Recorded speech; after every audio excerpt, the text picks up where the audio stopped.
They Are Called Witches, Part 1. A story by E.B.'s Heart. "Pack your things and leave my house," was the last statement Myra heard, and everywhere fell silent. Myra's mother had died from the push her father gave her. She was always shouting and insulting her father, but this day, her father decided to take action. Myra could only hear a scream. "Oh my God," her father shouted. "Meg, don't die on me, please don't die. I didn't mean to push you. I love you so much, Margaret." She heard her father cry like a baby, until he fell silent too. He called their neighborhood. Mr. Ostine came and they both carried her mother into their car. She never came back alive. She died and her father was devastated. He blamed her mother for making him do it. He blamed Myra and her siblings for stressing their mother and making her nag. Myra was just 13 years old and the second child and only daughter. They were four. Her older brother David was 16 and in his final year in secondary school. David returned from boarding school for their mom's burial. They cried so hard, but their daddy cried harder. Few months after their mom's burial, their daddy brought her home. Her name was Nneka. She was very fair, beautiful and tall. She smiled a lot. Myra hated her once she laid her eyes on her.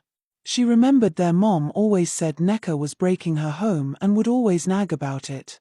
So she made dad kill mom. That was Myra's conclusion. 1 year after their mom's death, their father wedded Nneka. By then their grandma, their father's mother, was living with them. Nneka insisted that her mother-in-law should leave, but their grandma, who was stronger than even their father, refused. She made it clear to Nneka that she must stay to raise her grandchildren. So Nneka had no choice than to allow grandma stay. 6 months after Nneka got married to their father, Myra caught her in her room, wearing her face. Myra noticed Nneka always had her makeup on and her face was always shining and beautiful. So she started sneaking into her room to steal her makeup.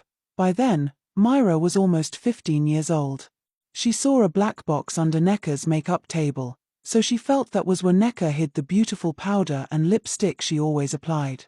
"Myra," she heard her grandma calling her name. Myra was about to sneak out of Nneka's room, when she heard her giggling on the phone, walking towards her room.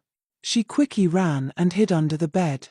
But what she saw shook her so much that she almost peed on herself. Nneka removed her face, applied makeup on it and put it back. Myra tried so hard to look at Nneka's real face, but saw only darkness. She managed to stay calm and allow Nneka to leave. After a while, Nneka walked away after changing into something very fancy. She was having a dinner date with Myra's father. Myra came out and was looking lost, like someone who had seen a ghost. What kind of human being is she? She asked herself and entered her room. How do I tell anyone this without evidence? The next day at the dining table, Myra noticed Nneka does not eat. In fact, she started observing her from that day and discovered she never ate nor drank anything. She has always been pretending by putting empty spoon in her mouth. She always has a water bottle where she drinks from. Myra decided to hide in her father's bedroom and capture the mysterious thing Nneka does. She had observed earlier that Nneka retouches her face 3 times a day. So she waited for the evening makeup.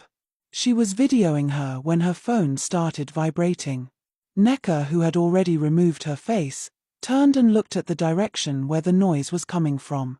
She dragged Myra out of the closet where she was hiding, opened her mouth so wide and swallowed her. Please like, share and follow for the next part.